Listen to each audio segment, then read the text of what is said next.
وقضينا إلى ما حملنا محمول إنه كان عبدا شكورا وقضينا إلى بني إسرائيل بالكتاب لتفسدن في الأرض مرتين وتعلن علوا كبيرا فإذا جاء وقت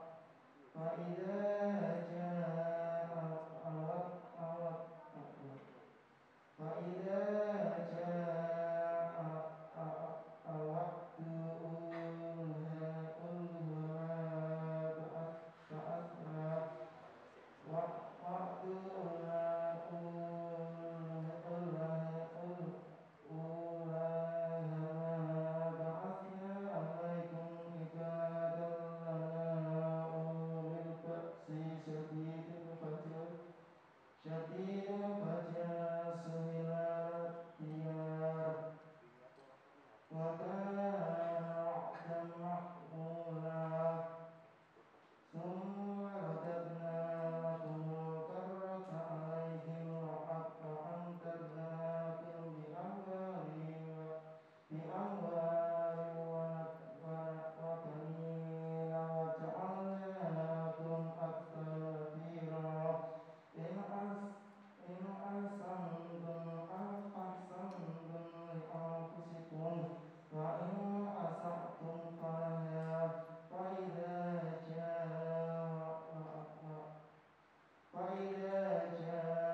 وقت الآخرة ليسوءوا وجوهكم وليدخلوا المسجد كما دخلوه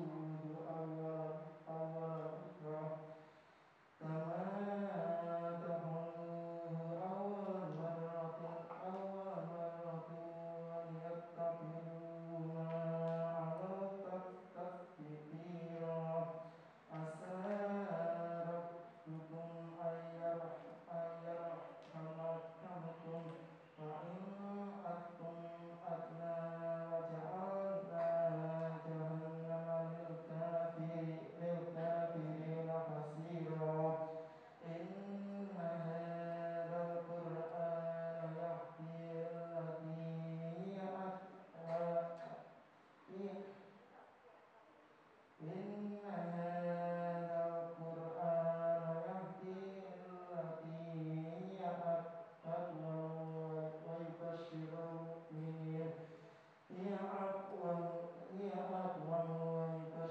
المؤمنين الذين يعملون الصالحات أن لهم أجرا كبيرا وأن الذين لا يؤمنون بالآخرة أعتدنا لهم عذابا أليما صدق الله العظيم. بسم الله بدأنا والحمد لربنا والصلاة والسلام لنبي حبيبنا يا الله يا ربنا أنت مقصودنا رضاك مطلوبنا دنيانا وأخرانا يا رحمن يا رحيم يا ملك يا قدوس يا سلام يا مؤمن يا مهيمن يا عزيز يا جبار متكبر يا خالق يا بارئ يا مصور يا غفار يا قهار يا وهاب يا رزاق يا فتاح يا عليم يا طبيب يا بصير يا حكيم يا عدل يا لطيف.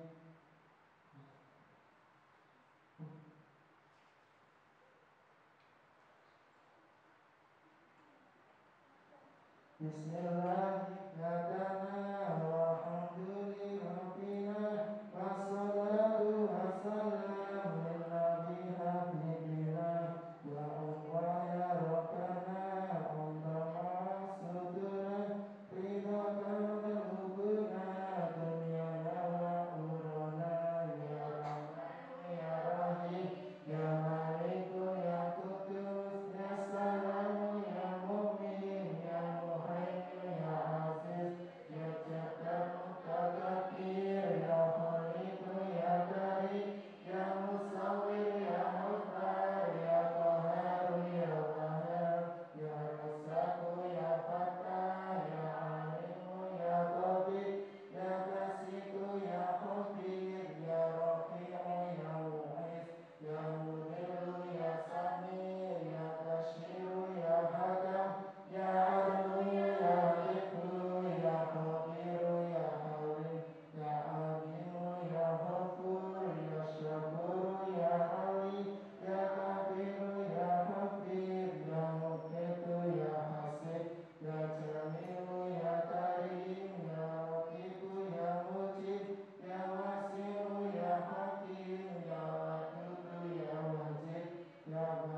Yang terhormat Ibu Kepala Sekolah SMK Negeri 2 Pekalongan, yang saya hormati Ustazah Umi Kulsum, serta Bapak Ibu Guru dan teman-teman yang saya banggakan. Pertama-tama, marilah kita panjatkan puji syukur kehadirat Allah Subhanahu wa Ta'ala yang telah melimpahkan rahmat dan hidayahnya kepada kita semua, sehingga pada pagi hari ini kita dapat berkumpul di tempatnya insya Allah penuh barakah ini. Amin. Salawat serta salam tetap tercurahkan kepada junjungan kita Nabi Agung Muhammad Sallallahu Alaihi Wasallam, yang insya Allah akan memberikan syafaatnya kepada kita di hari kiamat nanti. Amin ya rabbal alamin.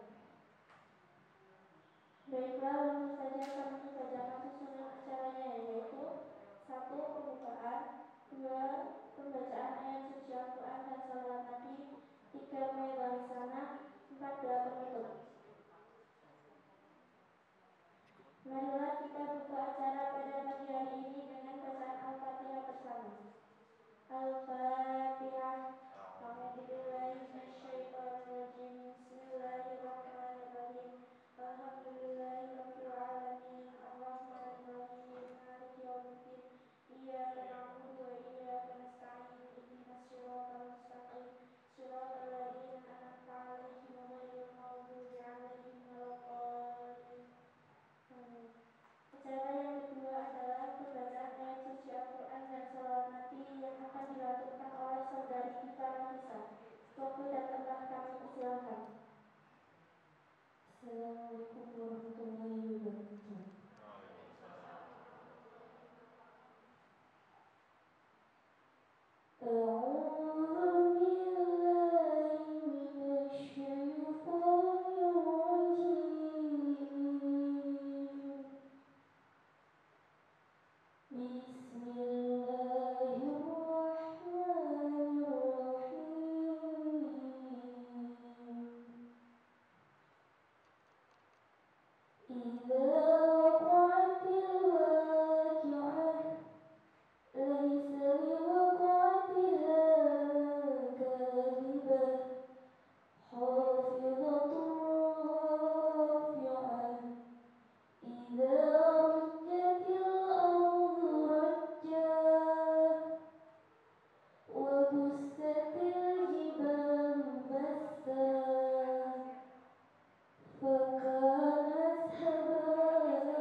bisa.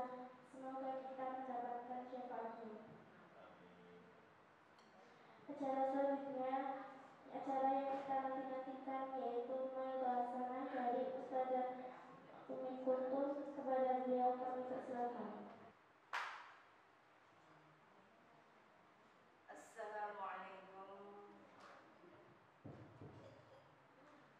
Assalamualaikum warahmatullahi wabarakatuh. A'udzu billahi minasyaitonir rajim. Bismillahirrahmanirrahim.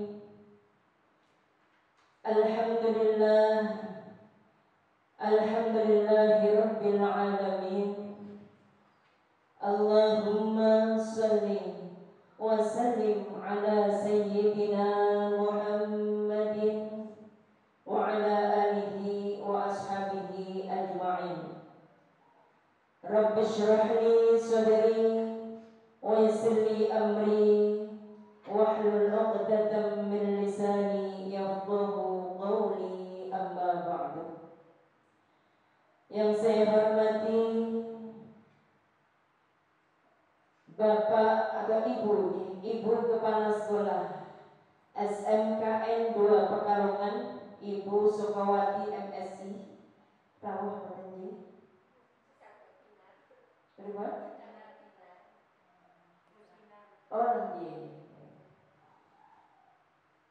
Yang saya hormati Bapak Ibu guru PAI, khususnya yang membimbing anak-anak dalam pengajian ini, Bapak Ibu guru, staf dan karyawan SMKN 2 Pekalongan, dan tidak lupa adik-adik, anak-anak, siswa-siswi SMKN 2 Pekalongan seluruhnya, semuanya, baik yang hadir di majelis ini maupun yang mengikuti secara online, yang mudah-mudahan semuanya senantiasa dirahmati dan senantiasa dimuliakan oleh Allah Subhanahu wa taala.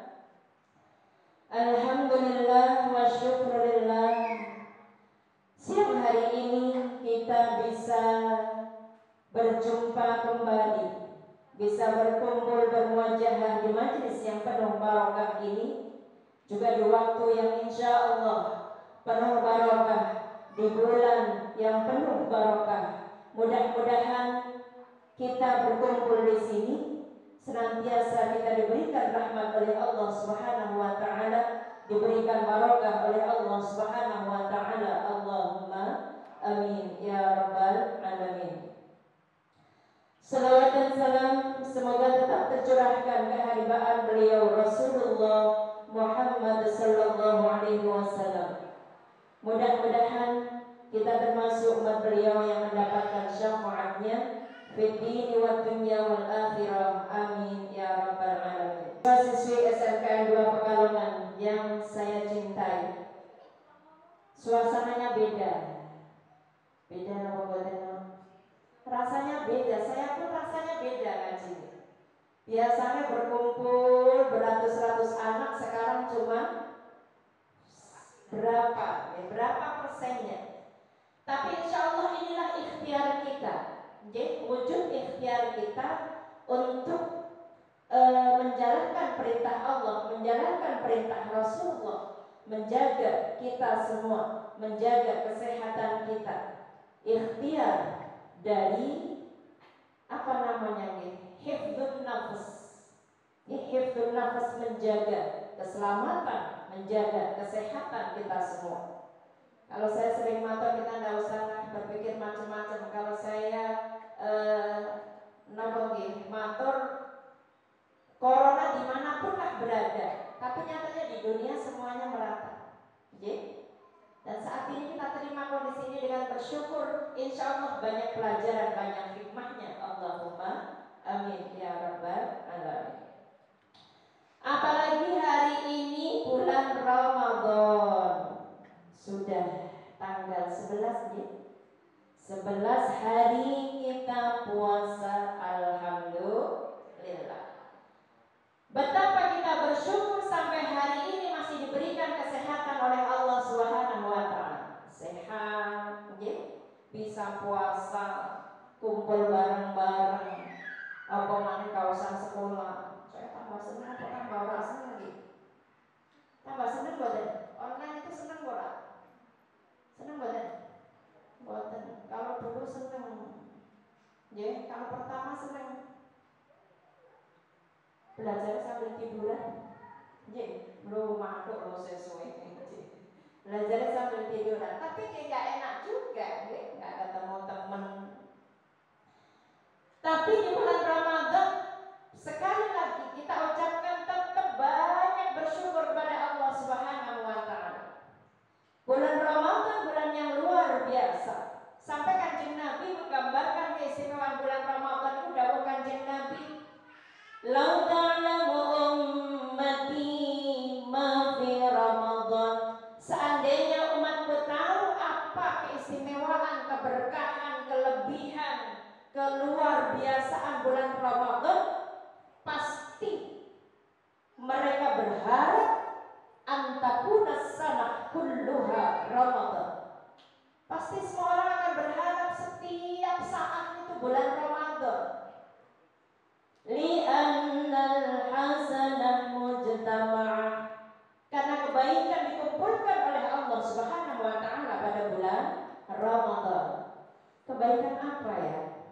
Nikmat luar biasa bulan Ramadan, bareng-bareng tarawih sareng. Kalau di rumah ya Allah sing biasane gak kolok gledino lho saiki kolok wae gledino. Pacetane komplit nggih. Pacetan ki napa nggih? Jeburan ya cara kalongan.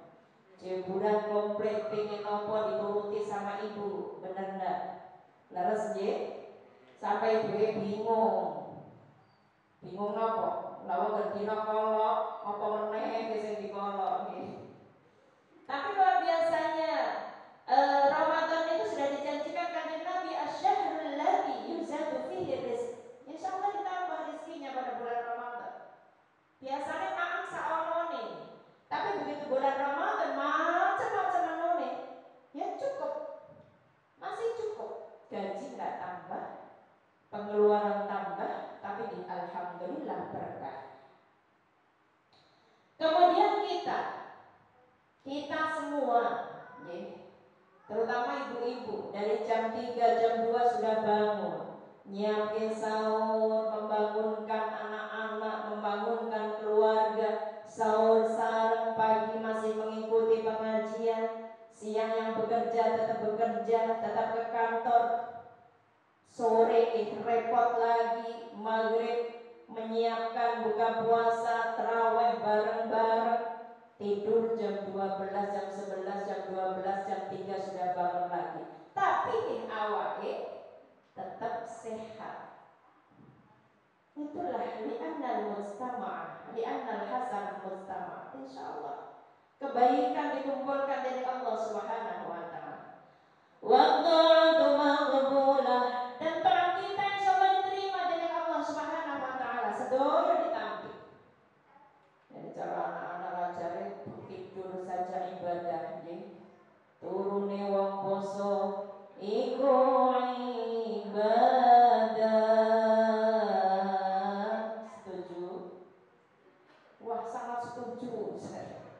Wonten hadis naum shaim ibadah. Tidurnya orang yang puasa itu ibadah. Menengi wong poso iku maca tasbih. Ketika jenengan diam saja, tidak mengucap apapun, tidak berzikir apapun, tidak melakukan apapun, itu diberikan pahala oleh Allah tasbih 1 kali. Tasbih sepindah ganjarane sewu tasbih. Sekali dengan baca tasbih, pahalanya seperti 1000 kali baca tasbih. Artinya ibadah kita, apapun yang kita lakukan yang bernilai ibadah di bulan Ramadan, pahalanya 1000 kali lipat. Ya Allah, nafasi wong poso iku ganjaran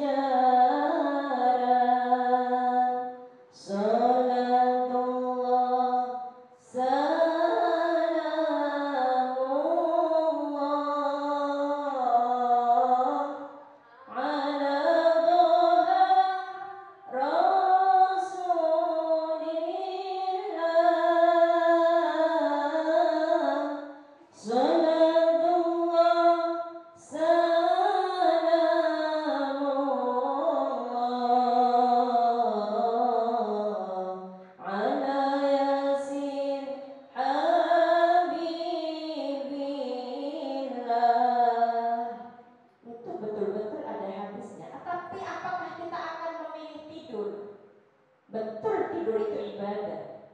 Tapi yang masuk turun terus, esok turun, tangi-tangi sore terus buka.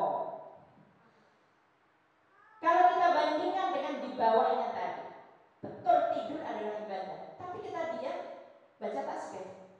Kalau kita diam diberi pahala tasbih 1 kali, sedangkan kita baca tasbih 1 kali pahala 1000 kali. Kenapa kita tidak memilih tasbih 1 kali saja? Daripada turu, daripada menang ya sama macam tasbih. Panjenengan bantu orang tua, anak-anak di rumah ibu kerepotan ya bantu. Paling ora ibu kalau ngendikan no sholat, nang sholat berangkat, nang tukok ketrasi, ayo berdiri mangkat, ojo mengkamku. Karena di bulan Ramadan ini man barra walidayhi fi Ramadan, seorang anak yang berbakti kepada orang tuanya pada bulan Ramadan, penyakit sekolah online itu akhirnya online tidak hanya bermanfaat tapi jadi penyakit. Penyakit apa? Penyakit apa kira-kira? Kadang-kadang penyakit budak, walau budaknya apa ya? Jadi nggak dengar penyakit balik. Ya Allah, pegang HP, khusyuk kok. Nah ini catatan buat anak-anak nih, bahwa man barra walidayhi, jangan sepelekan. Ayo mumpung Ramadan panjenengan ngrewangi yang sepuh 1 kali pada karo ping 1000. Dan itu tadi dawuh Kanjeng Nabi, man barra walidayhi, seorang anak yang berbakti terhadap orang tuanya pada bulan Ramadan, niku ganjarannya luar biasa. Bahkan Kanjeng Nabi menjamin anak kafirun fil jannah, untuk anak-anak yang mau berbakti kepada orang tuanya pada bulan Ramadan, aku besok sing jamin ning swarga. Allahumma amin. Insyaallah. Siap nggih? Seneng ketok wong tua. Ora usah diaturi apa-apa, wong tua niku seneng. Kalau omongan nek dikongkon ya cepet, dijak traweh ya cepet, diutus sholat ya cepet, niku tiyang sepuh wis bombong nggih. Wis seneng kok. Biasane ngrewangi tiyang sepuh napa? Masak apa ngicipi? Ngicipi. Bantu nggih, ngrewangi entah itu belanja, meringankan tiyang sepuh. Kenapa malah nyenengke wong tiyang sepuh nggih? Niku jawab Kanjeng Nabi, anak kafirun fil jannah, aku sing jamin seseorang yang berbakti terhadap orang tuanya nanti neng swarga ning Gusti Allah. Ini sedikit tentang bulan Ramadan yang luar biasa. Apa mana kita ngaji kali sini? Man hadara majlisal ilmi fi Ramadan, seseorang yang hadir di majelis ilmu. Hadir seperti apa? Ini juga namanya hadir di majelis. Tapi ketika ini tidak memungkinkan karena waktunya masih pandemi. Kalau saya matur ya wis diterima wae lah, memang kondisinya masih seperti ini. Nggih? Ono ra corona lu ikhtiar apa salah? Nggih, walaupun kita jauh dari kasus corona, tapi apa salahnya kita ikhtiar? Toh nyatanya di India yang kemarin sudah mulai dibuka sekarang parah lagi. Teng Jakarta sudah mulai lockdown lagi. Neng Pekalongan mudah-mudahan aman, tidak apa-apa. Kemarin pun sudah merah lagi. Walaupun wallahu a'lam kasusnya di mana atau Pekalongan nggak tahu. Tapi nyatanya sudah merah, artinya sudah ada kasus. Ngoten nggih. Dan hati-hati dengan provokasi, kebencian kepada pemerintah, kebencian kepada siapapun pemangku kebijakan. Kan kata nggih, pemerintah iki gak entuk. Saya yakin semuanya demi kebaikan. Husnul dzan mawon. Karena kalau hati kita penuh dengan kebencian, akhirnya tidak akan tenang. Pernah dengar, alah pemerintah iki mudik tidak boleh, kemarin nampil boleh. Nah ini kan provokasi sebenarnya. Nah, kita jangan turuti hal-hal yang bernada kebencian kalau sini. Kita bismillah, udah ikhtiar. Mudah-mudahan kon paling keselamatan. Toh ajaran Kanjeng Nabi ketika ada pandemi nggih kados niki riyen. Mudah-mudahan selamat sedaya. Allahumma amin.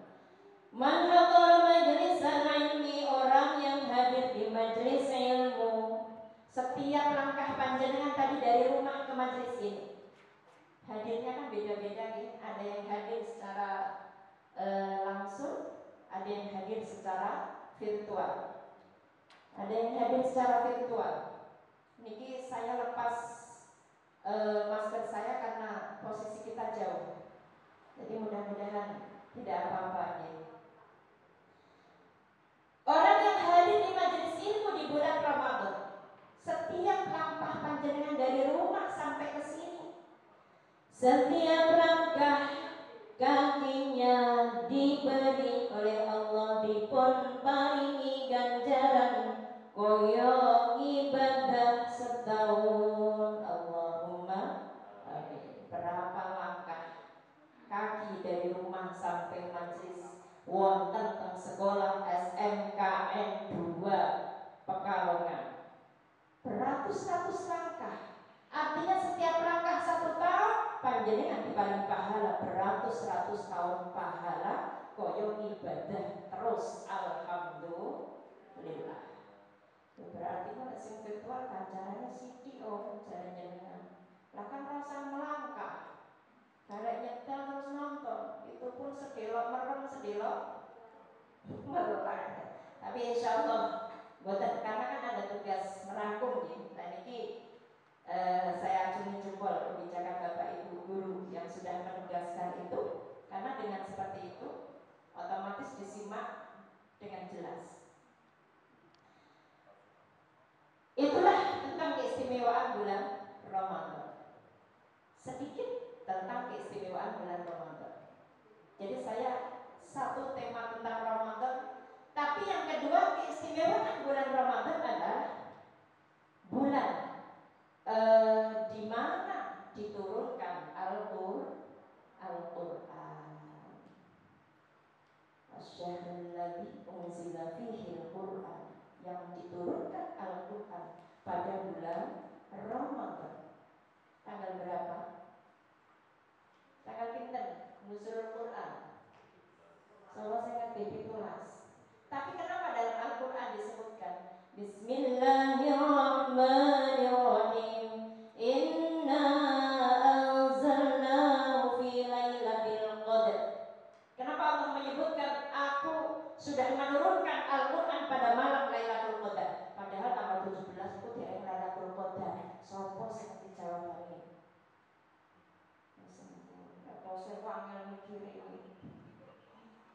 Ini ada dua. Jadi pertanyaannya, kenapa kita memperingati tanggal 17 Ramadan? Sedangkan Allah dengan jelas, jelas sekali, Inna anzalnahu fi lailatul qadar. Aduh, saya tidak pakai jam, kalau sudah 1 jam di kode. Oh, cuma 1 jam lah. Sejam kurang seperempat saya di kode. Ini jawabannya. Jadi seperti ini. Kenapa ya kok Al-Quran itu dikatakan Inna anzalnahu fi lailatul qadar? Karena penurunan Al-Quran itu ada beberapa tahap. Al-Quran ada yang mengatakan 3 tahapan, ada yang mengatakan 2 tahap. Yang satu ada yang tidak menyebutkan bahwa Al-Quran yang pertama diturunkan oleh Allah Subhanahu wa Ta'ala disimpan dulu di Lauh Mahfuz, disimpan oleh Allah Subhanahu wa Ta'ala. Tapi wallahu a'lam, betul-betul saya ngertos seperti apa prosesnya. Kemudian dipunturunkan dening Allah Subhanahu wa Ta'ala dari Lauh Mahfuz ke Baitul Izzah. Baitul Izzah itu as-sama ad-dunya, fis sama'id dunya, di langit yang paling dekat dengan dunia. Langit kita di atas. Inilah turunnya Al-Quran dari Lauh Baitul Izzah inilah yang terjadi pada malam Lailatul Qadar. Dari Lauh Mahfuz diturunkan oleh Allah Subhanahu wa taala secara global, gelondongan, langsung sak Quran niku ke Baitul Izzah. Ini yang disebutkan oleh Allah bahwa turunnya Al-Qur'an niku pada malam Lailatul Qadar. Tahapan yang ketiga itu Allah menurunkan Al-Quran dari Baitul Izzah, datang Kanjeng Nabi Muhammad sallallahu alaihi wasallam, ba'dahu ala ithri ba'd, sebagian demi sebagian. Al-Quran itu temurun datang Kanjeng Nabi dari Baitul Izzah teko sithik, sesuai dengan yang dibutuhkan, sesuai kejadian yang membutuhkan jawaban hari itu, saat itu. Jadi bertahap. Tadi misalnya temurun langsung bulan angel ngapalan ini Kanjeng Nabi nggih. Kita soalnya sahabat agak susah memahami. Tapi kalau sesuai peristiwa yang terjadi, turun satu ayat, kadang satu surat, kadang beberapa ayat, sampai dalam jangka waktu 23 tahun. Ada yang mengatakan 22 bulan, 22 bulan, 2 minggu, 22 bulan lebih, 23 bulan. Jadi 22 tahun lagi, 23 tahun dari Kanjeng Nabi usia berapa? 40 tahun ketika Kanjeng Nabi diangkat sebagai Rasul. Kanjeng Nabi itu diangkat sebagai Rasul umur 40 tahun. Kemudian Kanjeng Nabi hijrah ketika usia 53 tahun. Berarti di Mekah berapa tahun? 13 tahun. Kemudian Kanjeng Nabi berdakwah di Madinah selama 10 tahun. Berarti 23 tahun atas. Makanya kalau nekat kok 22 bulan kok cepat temen. 23 tahun. Jadi dari usia Kanjeng Nabi 40 tahun ketika menerima wahyu yang pertama, ketika pertama kali ibarat meninggal. Beliau itu usia 63 tahun, 22 tahun, 2 bulan, 22 hari. Dan itu 22 tahun, benar ya? Nah kemudian sejarahnya seperti apa? Itulah bahwa Kanjeng Nabi diturunkan kepada melalui malaikat Jibril sebagai pengantar wahyu, penyampai wahyu. Kanjeng Nabi itu ketika usia 40 tahun, niku Kanjeng Nabi banyak sekali memikirkan alam semesta ini seperti apa, keimanan yang benar itu seperti apa. Sinten sing pernah mireng Lata, Uzza, Manat, pernah dengar? Pernah ya? Itu nama-nama berhala. Ketika Kanjeng Nabi usia 40 tahun, menjelang 40 tahun, Kanjeng Nabi mulai tidak tenang. Kenapa orang-orang menyembah berhala? Zaman Kanjeng Nabi itu kalau ada orang kaya menyembah berhala, ini membuat berhala dari emas. Kalau yang lumayan kaya membuat berhala dari tembaga. Yang tidak begitu kaya membuat berhala dari kayu. Tapi yang orang miskin membuat berhala dari tepung. Tepung, adonan roti, didamel berhala, disembah. Tapi nak orang duit, tangannya berhalanya dicuwil, dibakar, dipangan. Rikik wis lalu pengirannya kok dimakan. Ini secara logika ini nggak masuk akal. Akhirnya ada perang batin pada diri Kanjeng Nabi. Perang batin ini apa sebenarnya? Akhirnya Kanjeng Nabi sering bertahanus di Gua Hira. Kalau bahasa sekarang berkontemplasi, bertahanus, menyepi, berkhalwat, berkontemplasi di Gua Hira. Walaupun 6 bulan itu Kanjeng Nabi sudah mulai merasakan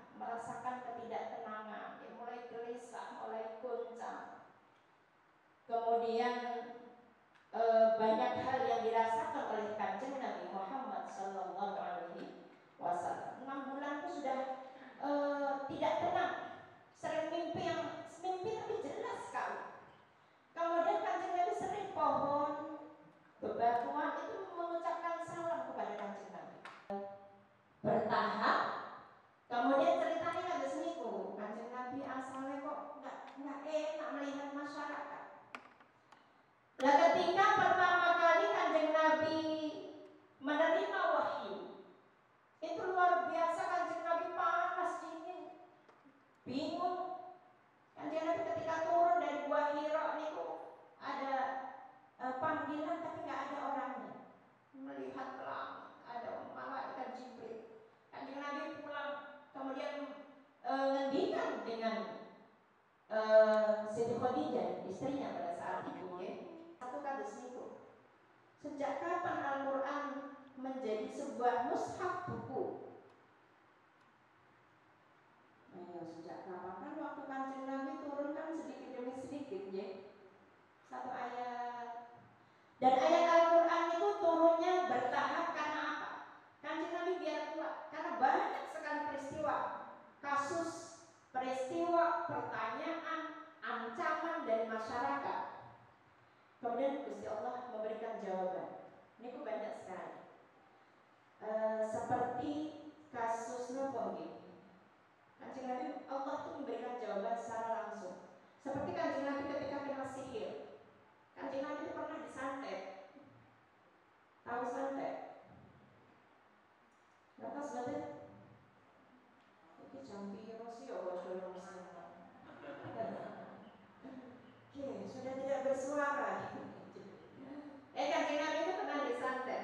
Kenapa Kanjeng Nabi disantet? Allah ingin menunjukkan bahwa Kanjeng Nabi juga seorang manusia. Kanjeng Nabi itu manusia biasa. Kanjeng Nabi maksum, betul, maksum. Maksiat tidak pernah maksum dari apapun dosa, maksum dari kejelekan apapun. Tapi Kanjeng Nabi tidak maksum. Maksum itu artinya apa? Direkso, dijaga oleh Allah. Tapi Kanjeng Nabi tidak maksum dari apapun yang bersifat manusiawi. Dahar ya tetap dahar, ngeleh ya ngeleh, sedih ya sedih, takut nggak pernah, marah juga pernah. Itu Kanjeng Nabi. Karena Allah ingin menunjukkan bahwa Nabi Muhammad adalah manusia biasa. Mukjizat Kanjeng Nabi tidak berupa mukjizat fisik, jaduk terus ora iso kebal, dikena pedang ora mempan mboten. Jadi mukjizat Kanjeng Nabi tidak berupa napa jenenge jaduk ya apa sih bahasane sak saiki? Napa? Kebal ngoten. Jadi mukjizat Kanjeng Nabi tidak seperti itu, tidak bersifat kekebalan secara fisik. Kanjeng Nabi ketika di Taif dipataki orang Taif berdarah kakinya dengan batu berdarah. Kemudian suatu hari Kanjeng Nabi kena sihir itu merasa bahwa Kanjeng Nabi itu menggauli istri-istrinya, tapi tidak melakukan. Akhirnya ini asbabun nuzul dari Al-Falaq sama An-Nas. Kemudian Allah mengutus malaikat Jibril sama Mikail. Kata Kanjeng Nabi bercerita kepada Siti Aisyah bahwa ada dua malaikat yang rawuh, yang satu di kepala, yang satu di kaki. Kemudian malaikat itu mengabarkan, wahai Rasul, panjenengan sedang kena sihir. Kena sihir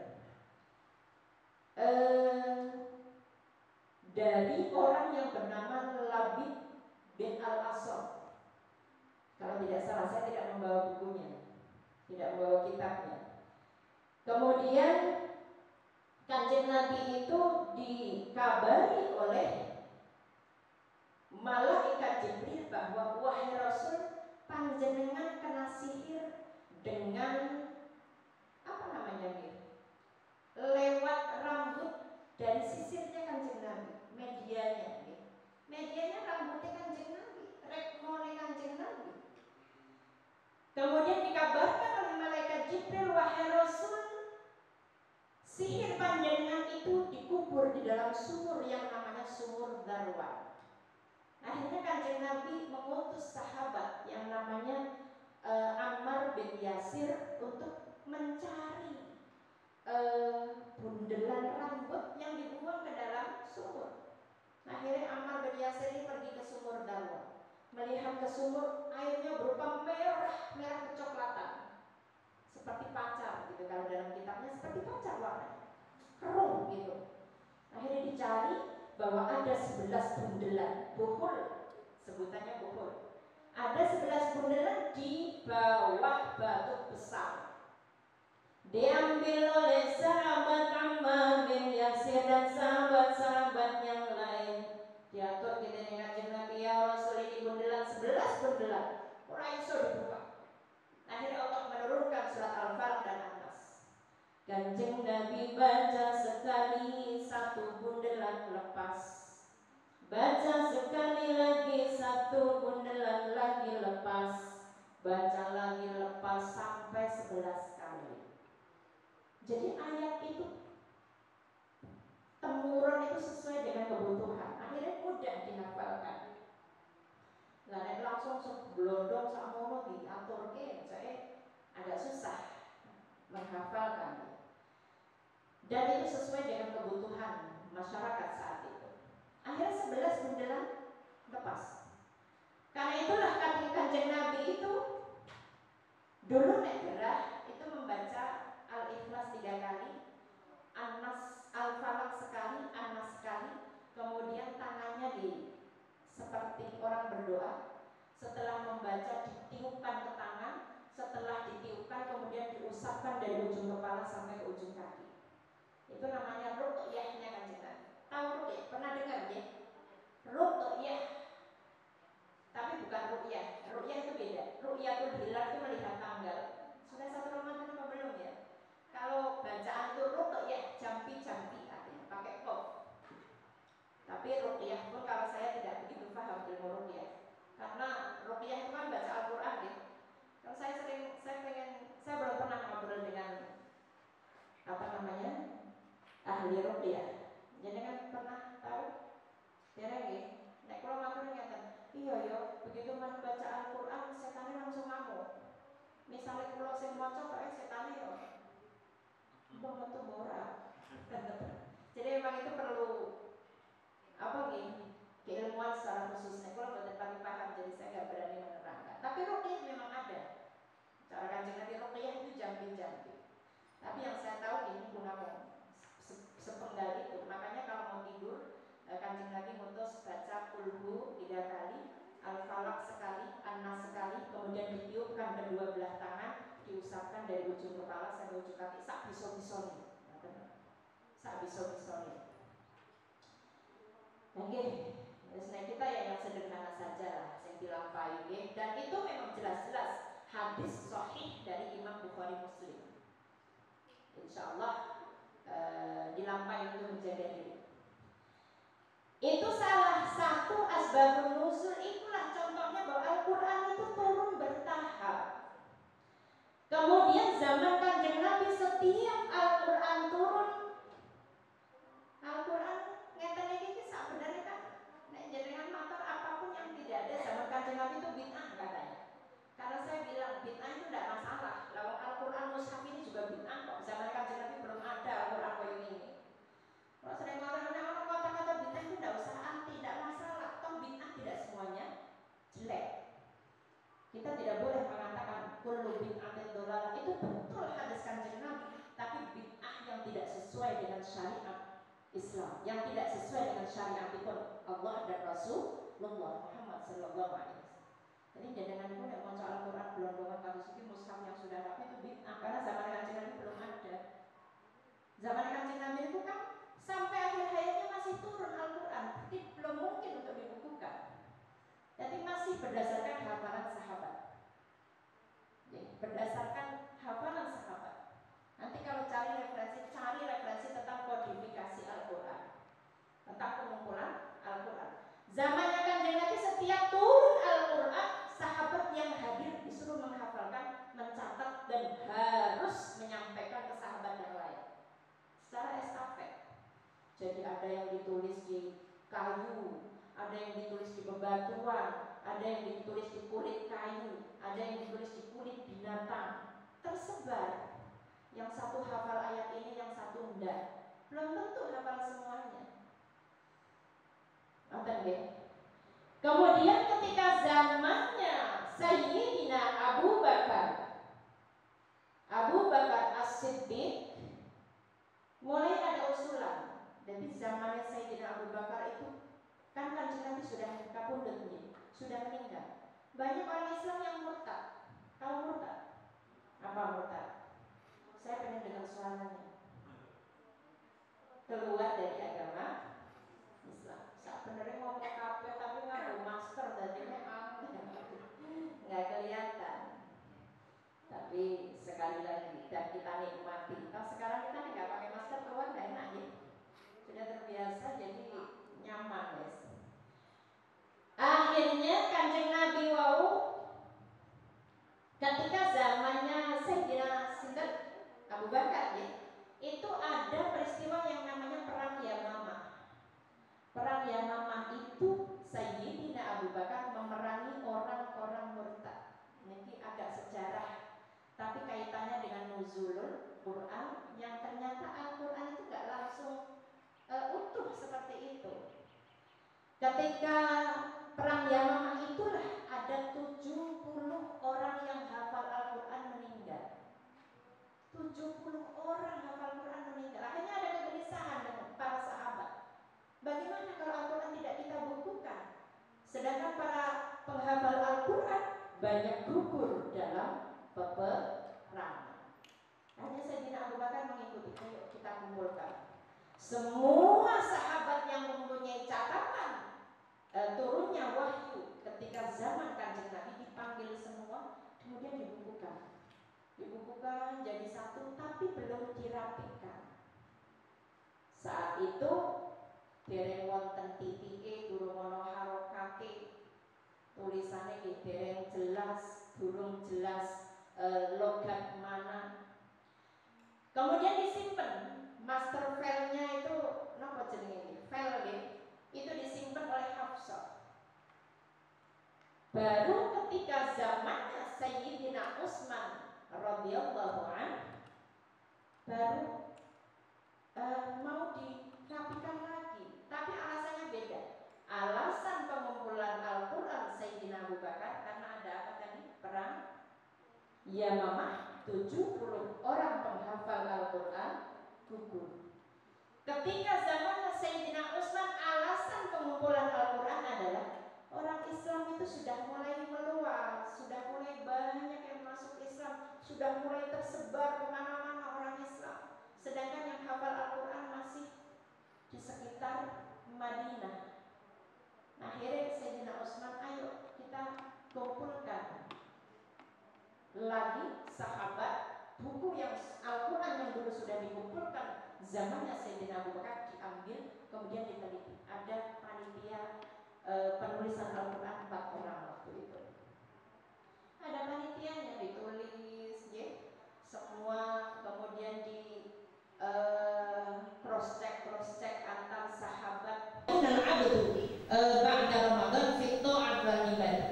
Tandanya puasa kita diterima oleh Allah itu setelah Ramadan kita lebih baik dalam ibadah taat, baik vertikal maupun horizontal, soleh sosial dan soleh spiritual kalau Gusmus cara istilah beliau ya.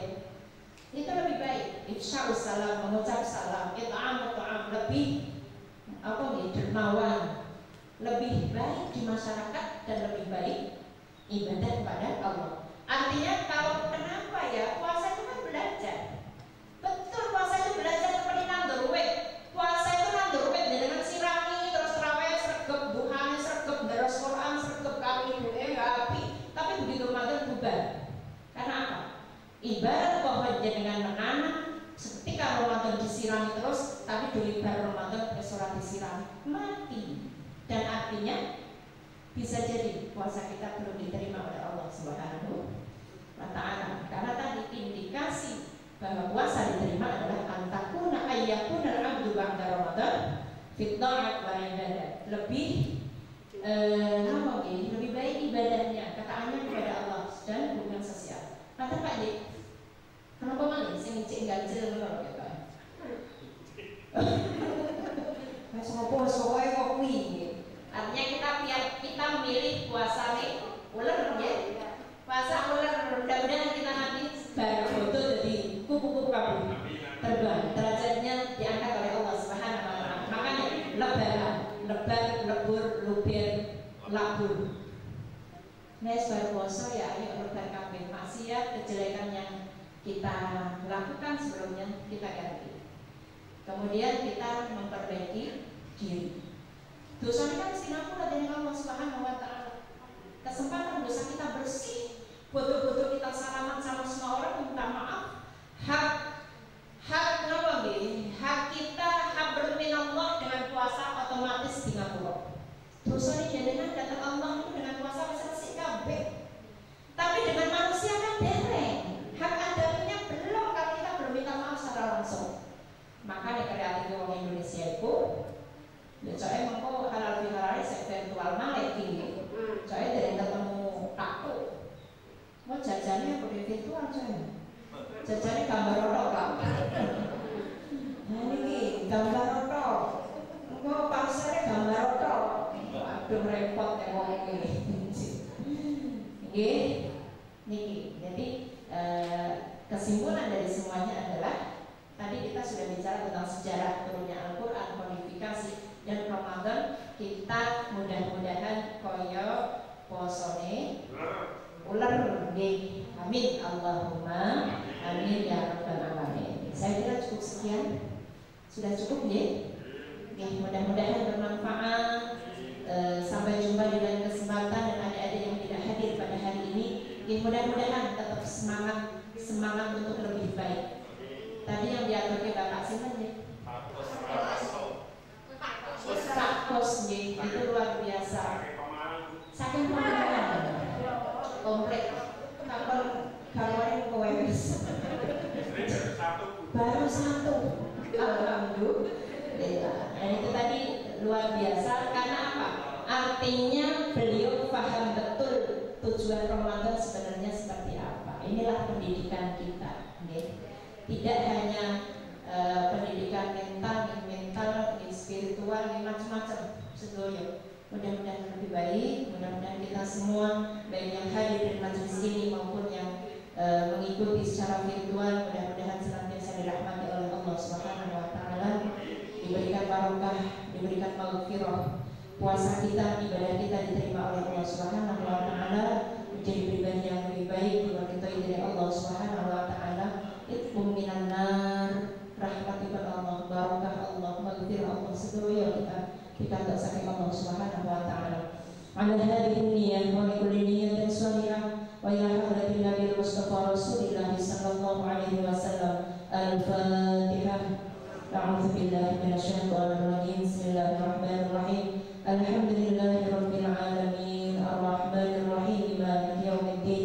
Iyyaka na'budu wa iyyaka nasta'in. Ihdinas siratal mustaqim. Siratal ladzina an'amta 'alaihim ghairil maghdubi 'alaihim waladdallin. Rabbi ighfirli wa liwalidayya wa lil muslimin amin. A'udzu billahi minasyaitonir rajim. Bismillahirrahmanirrahim. Alhamdulillahirabbil alamin. Allahumma shalli wa sallim ala sayyidina Muhammad wa ala alihi wa ashabihi ajma'in. Allahumma innaka ta'lamu hawaijana kullaha ya Allah faqdiha wa aslih umurana fi jami'i umurina la takhfa 'alaika khafiyah. Rabbana hab lana min azwajina wa dhurriyyatina qurrata a'yun waj'alna lil muttaqina imama. Allahumma ij'alna wa auladana wa dhurriyyatina wa talamidana min ahlil khair wa min ahlil ilmi wa min ahlil Qur'an min ibadika salihin min ibadika muttaqin wa la taj'alna wa iyyahum min ahli syarri wa dhair. Allahumma barik lana fi auladina wahfadhhum wa la tadurrahum wa la tadhurhum wa waffiqhum li ta'atik wa sunnah birrahum. Rabbana atina fid dunya hasanah wa fil akhirati hasanah wa qina adzabannar. Subhana rabbika rabbil izzati amma yasifun wa salamun 'alal mursalin walhamdulillahi rabbil alamin. Amin ya rabbal alamin. Dan demikianlah yang bisa saya sampaikan, mudah-mudahan bermanfaat. Mohon maaf yang sebesar-besarnya. Akhirul kalam, hadanallahu subhanahu wa ta'ala. Wassalamualaikum warahmatullahi wabarakatuh.